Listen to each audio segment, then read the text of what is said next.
Gout বেমাৰটো হৈছে যিটো আমাৰ ইউৰিক এচিড আছে, যিটো আমাৰ খাদ্যৰ পৰা মেটাবলিজিম যিটো হয়, ইউৰিক এচিডৰ প্ৰডাকশ্যন হয় আমাৰ বডিত। আৰু ইউৰিক এচিডটো আমাৰ যিটো আমাৰ কিডনিৰ দ্বাৰা সেইটো আমাৰ পেচাবৰ সহায়ত ওলাই যায় বডিৰ পৰা। যেতিয়া ইউৰিক এচিডৰ একিউমুলেশ্যনটো বেছিকৈ হয় আমাৰ বডিত, তেতিয়া ই জইন্টছত একুমুলেট হয় আৰু তাৰ পৰাই বিষ আৰম্ভ হয় ইউৰিক এচিডৰ, যিটোক আমি গাউট বুলি কওঁ। বা যেতিয়া আৰ্থ্ৰাইটিছৰ বিষটো ষ্টাৰ্ট হয়, কেতিয়াবা আমি গাউটি আৰ্থ্ৰাইটিছ বুলি তাক কওঁ।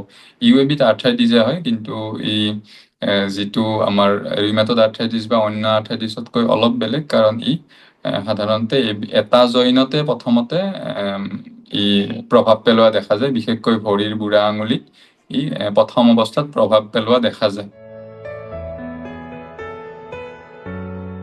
জেনেৰেলি ইউৰিক এচিডৰ একুমুলেশ্যনটো হয়, যেনেকৈ কিছুমান খাদ্যাভ্যাস যেনেকুৱা ৰেড মিট বা যদি কোনো ড্ৰিংকছ কৰে, এলকহল লয়, ইয়াৰ উপৰিও স্মকিং বা যোন শকত হয়, অবেচিটি, বা তাৰ লগতে কিছুমান ব্লাড প্ৰেছাৰ মেডিচিন বা কিছুমান মেডিচিন, এস্পিৰিন জাতীয় যিবোৰ মেডিচিন হাৰ্টৰ বেমাৰ, তেনেকুৱা কিছুমান মেডিচিনৰ ফলতো ইউৰিক এচিডৰ একুমুলেশ্যনটো বডিত বা দেহত হোৱা দেখা যায় ইউৰিক এচিডৰ।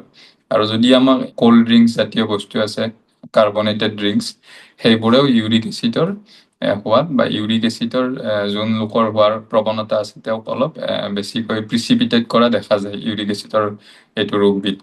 এতিয়া যদি আমি গাঁঠিৰ ক্ষেত্ৰত কওঁ যে কোনবোৰ গাঁঠি ইনভল্ভ হয় ইউৰিক এচিডত, তেতিয়া মেইনলি ইউৰিক এচিডৰ ভৰিৰ বুঢ়া আঙুলিত মেইনলি প্ৰভাৱ পৰা প্ৰথমতে দেখা যায়। আৰু বিষবিধ সাধাৰণতে ৰাতিপুৱাৰ সময়ত হোৱা দেখা যায়, যেতিয়া ৰোগীয়ে বহুত বেছি বিষ অনুভৱ কৰে ভৰিৰ বুঢ়া আঙুলিত। বিষটো এনেকুৱা হয় যে তেওঁ যিকোনো কাপোৰ হাতেৰে বা যিকোনো মানে গাঁঠিটো মানে চুব নোৱাৰে, মানে অলপ টাচ কৰিলেই বহুত বেছি বিষ অনুভৱ কৰে।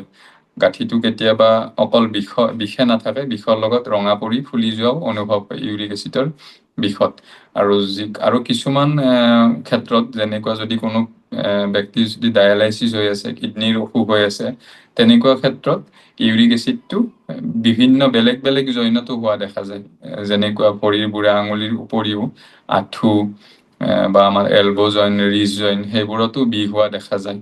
জেনেৰেলি ফিমেলৰ ক্ষেত্ৰত বয়সীয়াল বা যিবোৰৰ কিডনী ডায়েলাইচিছ হৈ আছে, তেনেকুৱা পেচেণ্টত কেতিয়াবা দেখা যায় ইউৰিক এচিডৰ ৰোগবিধ বেলেগ বেলেগ গাঁঠিত হোৱা। কিন্তু সচৰাচৰতে ই জেনেৰেলি এইটো আমাৰ ভৰিৰ বুঢ়া আঙুলিৰ ওপৰত প্ৰভাৱ পেলোৱা দেখা যায় প্ৰথম।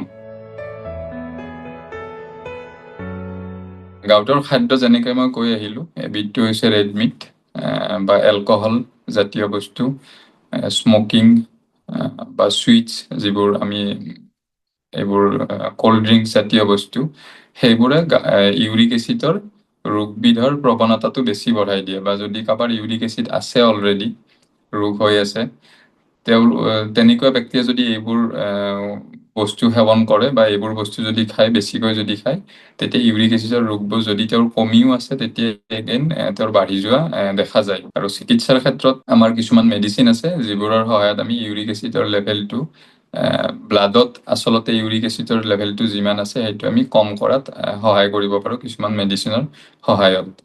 আৰু সেই মেডিচিনবোৰ যদিহে ইউৰিক এচিড ৰোগবিধ বছৰত দুবাৰতকৈ বেছিকৈ হৈছে ইউৰিক এচিডৰ এটেক, তেতিয়া কিছুমান মেডিচিন অলপ দীঘলীয়াকৈ লাগে।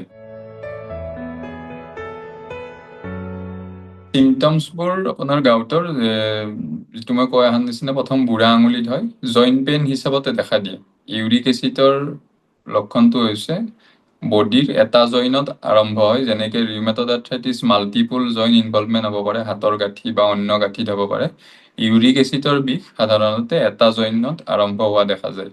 ই সাধাৰণতে পুৰুষসকলৰ সোনকালে হোৱা দেখা যায় মহিলাৰ তুলনাত, আৰু মহিলাসকলৰ মাহেকীয়াৰ পিছতহে ইউৰিক এচিডৰ বিষৰ হোৱাৰ সম্ভাৱনাটো বাঢ়ি যায়। যদি কাৰোবাৰ ৰোগৰ প্ৰৱণতাটো থাকে, তেনেকুৱা ক্ষেত্ৰত ইউৰিক এচিডৰ ৰোগবিধ মহিলাৰ মাহেকীয়াৰ পিছত পোৱা দেখা যায়। পুৰুষৰ কিন্তু সোনকালেই দেখা দিয়ে মহিলাৰ তুলনাত ইউৰিক এচিডৰ। আৰু ইউৰিক এচিডো হৈছে এবিধ জইণ্ট পেইন আৰ্থ্ৰাইটিছে, কিন্তু এইটো মনো আৰ্থ্ৰাইটিছ বুলি কয়, অৰ্থাৎ এটা গাঁঠি ইনভলভমেণ্ট হয় প্ৰথমতে। অকল এটা জইনে বিষ হ'ব ভৰিৰ বুঢ়া আঙুলিত প্ৰথমতে, মেক্সিমামৰ।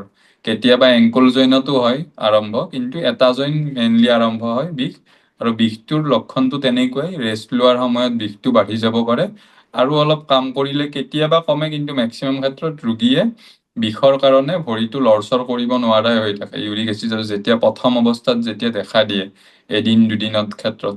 মেডিচিন লোৱাৰ পিছত লাহে লাহে তেওঁৰ বিষটো অলপ কমি যোৱা দেখা যায়।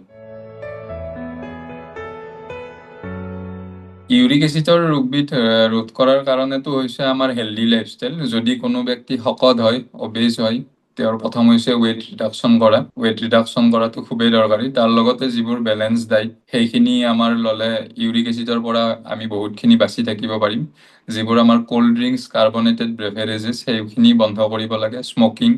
স্মকিং ষ্টপ কৰিব লাগে। ৰেড মিট, এলকহল যিখিনি আছে সেইখিনিৰ পৰা আমি যদি দূৰত থাকিব পাৰোঁ, তেতিয়া ইউৰিক এচিডৰ পৰা আমি বহুতখিনি আঁতৰত থাকিব পাৰিম ইউৰিক এচিড ৰোগবিধৰ পৰা।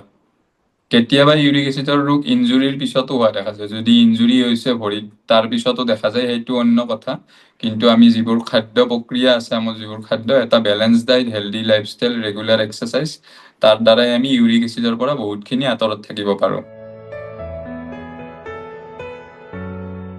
ইউৰিক এচিডৰ চিকিৎসা বুলি ক'লে প্ৰথমতে আমি ইউৰিক এচিড ৰোগবিধ প্ৰথম লক্ষণটো চাব লাগিব, তাৰপিছত ৰোগবিধ চিনাক্ত কৰিব লাগিব। যদি কোনো লোকে যদি তেনেকুৱা জইণ্ট পেইন এটা জইনত লৈ আহিছে, কেতিয়াবা বহুত ক্ষেত্ৰত এটা জইনত যদি বিষ হৈ আছে এটা গাঁঠিত, কেতিয়াবা ইনফেকশ্যনৰ কাৰণেও হয়। গতিকে প্ৰথম টেষ্টটোৱে হৈছে আমি আল্ট্ৰাচাউণ্ড এখনৰ সহায়ত সেই জইণ্টটোত যদি ফ্লুইড জমা হৈছে, পানী যদি জমা হৈছে, সেইটো উলিয়াই আমি পৰীক্ষা কৰিব লাগে। পৰীক্ষা কৰিলে তাতে ইউৰিক এচিডৰ কিছুমান ক্ৰিষ্টেল দেখা পোৱা যায়। যদি সেইবিধ আছে বা আল্ট্ৰাচাউণ্ড ৰিপৰ্টত আহিছে এইটো গাউট হয়, তেতিয়া আমি ট্ৰিটমেণ্ট ষ্টাৰ্ট কৰিব পাৰোঁ।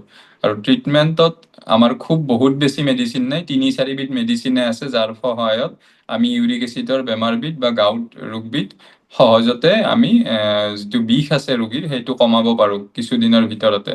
আৰু আগতে মই কোৱাৰ নিচিনা, যদিহে কোনো ব্যক্তিৰ ইউৰিক এচিডৰ বিষ যদি বছৰত 2বাৰ বা তাতোকৈ বেছি হৈছে, তেতিয়া মেডিচিনবিধ যিবিধ মেডিচিন দিয়া যায় ইউৰিক এচিডৰ, সেইবিধ অলপ দীঘলীয়া সময়লৈ লাগে বা কিছুমান ৰিচাৰ্চৰ মতে লাইফ টাইমো লাগিব পাৰে, যদিহে 2বাৰতকৈ বেছিকৈ দেখা দিছে ইউৰিক এচিডৰ ৰোগবিধে।